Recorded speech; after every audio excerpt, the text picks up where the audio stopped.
आज पाकिस्तान जश्न मना रहा है जीत का, यानी हमारी सेना क्या हारी है? लेकिन हमारा प्रधानमंत्री एक ट्वीट करके भी उसके राष्ट्र के संदेश को कंडेम नहीं कर रहा है।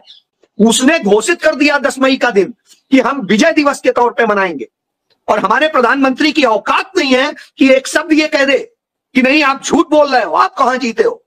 उसने अपने सेना अध्यक्ष को प्रमोट करके फील्ड मार्शल बना दिया। आप ये देखिए, इतना वो सब कुछ करता चला जा रहा है और आपकी औकात नहीं है। आपका विदेश मंत्री कहता है हमने इस घटना के पहले ही पाकिस्तान को इन्फॉर्म कर दिया था कि हम ये करने जा रहे हैं। हम नहीं कह रहे हैं, वही कह रहा। अब आप बताइए, आप यदि कह दिए तो हमारे सैनिकों की मौत के कारण आप हैं, हमारे नागरिकों की मौत का कारण आप हैं, और हमारे तमाम विमान और जो भी चीजें मारी गई और जो भी कुछ हुआ है उन सब के भी नुकसान के कारण आप हैं, क्योंकि आपने पहले बता दिया। तो जवाब तो देंगे नहीं। और सीज फायर क्यों हुआ, या जवाब दें या ना दें, उनका जवाब अब जवाब नहीं बल्कि कबूलनामा होगा, क्योंकि स्थिति वहां तक आ गई है कि लोगों ने इस जवाब को पा लिया है। अब आपसे सिर्फ कबूल करवाना चाहते हैं लोग, और इस बात को प्रधानमंत्री समझ रहे हैं, सरकार समझ रही है कि जवाब लोगों को मिल गया है और हमें अब कबूलनामा देना है कि हाँ ये जवाब सही है।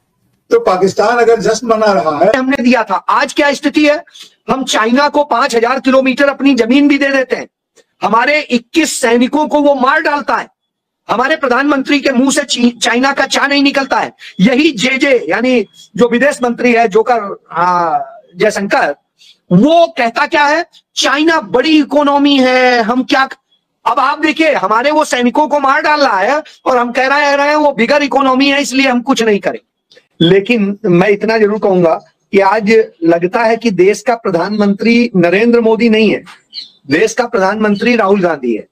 क्योंकि जो काम प्रधानमंत्री को करना चाहिए था, जो प्रधानमंत्री को जाना चाहिए था, उन सारी जगह जहां विक्टिम थे, जहां गोलियां चली, जहां हमारे लोग शहीद हुए, हमारे सैनिक शहीद हुए, उनके परिवारों से उनसे मिलना चाहिए था, वह काम प्रधानमंत्री ने नहीं किया। वह काम कौन कर रहा है जाके? राहुल गांधी। तो भाई राहुल गांधी प्रधानमंत्री हैं या नरेंद्र मोदी? नरेंद्र मोदी को हमारे सैनिकों का मनोबल बढ़ाने के लिए जाना चाहिए था। आप याद करिए 1971 की लड़ाई, श्रीमती इंदिरा गांधी, हमारा मौजूदा प्रधानमंत्री इतना कायर है कि वो वहां जाने की बजाय कहां जाता है? जालंधर से, सिटी से 15 किलोमीटर की दूरी पे आदमपुर जो स्टेशन है, एयरबेस है, वहां जाता है। अब आप सोचिए, उसको चाहिए था वो जाता सीमा पे उस जगह खड़ा होता और खड़े होके वहां से यही बात जो उसने कही, सिंदूर वाली बात बीकानेर से, वो वहां से कहता तो शायद प्रभावी होती।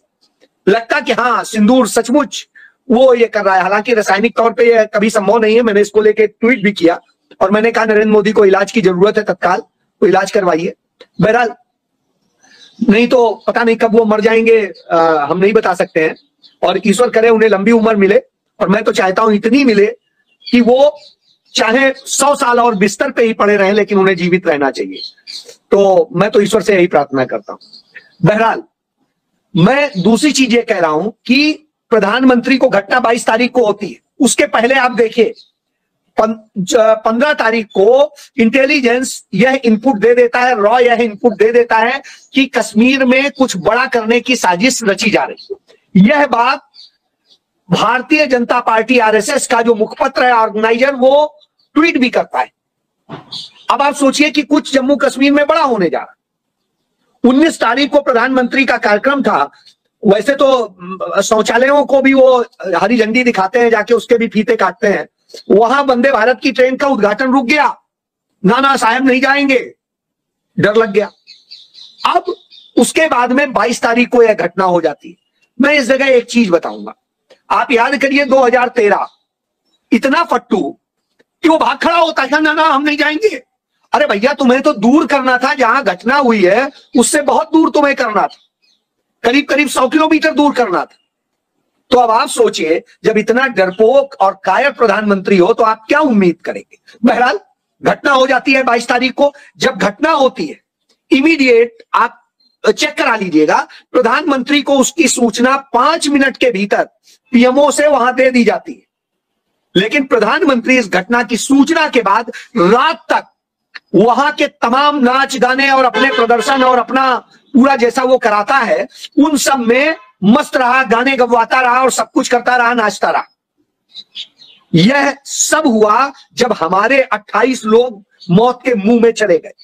उसके बाद आप देखिए उसके बाद हालात ये हैं उसके कि उसे अगले दिन सही में आना था, कोई ये नहीं है कि उसे कोई अगले दिन नहीं आना था। जो प्रोग्राम था वो एक ही दिन का था, अगले दिन उन्हें वहां से विदा होना था। साहब क्या मीडिया में छपवाया गया, प्रधानमंत्री अपनी यात्रा बीच में ही रोक के आ रहे हैं और ये करके आ रहे हैं। काहे की बीच में रोक के आ रहे हैं भाई?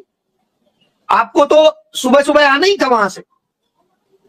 तो और वहां से भारत में नई दिल्ली तक का जो रास्ता है एयर से, वो सिर्फ और सिर्फ 48 मिनट का था, 48 मिनट। अब आप सोचिए, क्योंकि नरेंद्र मोदी के पास जो वाहन है, यानी वो विमान है 8,500 करोड़ रुपए का जो स्पेशली खरीदा गया है, वो वही है जो इतनी स्पीड से और सारी चीजें कर लेता है, ये समर्पित है। लेकिन इस कायर प्रधानमंत्री ने उसको दुनिया में कलंकित कर दिया है। आज पाकिस्तान जश्न मना रहा है जीत का, यानी हमारी सेना क्या हारी है? लेकिन हमारा प्रधानमंत्री एक ट्वीट करके भी उसके राष्ट्र के संदेश को कंडेम नहीं कर रहा है।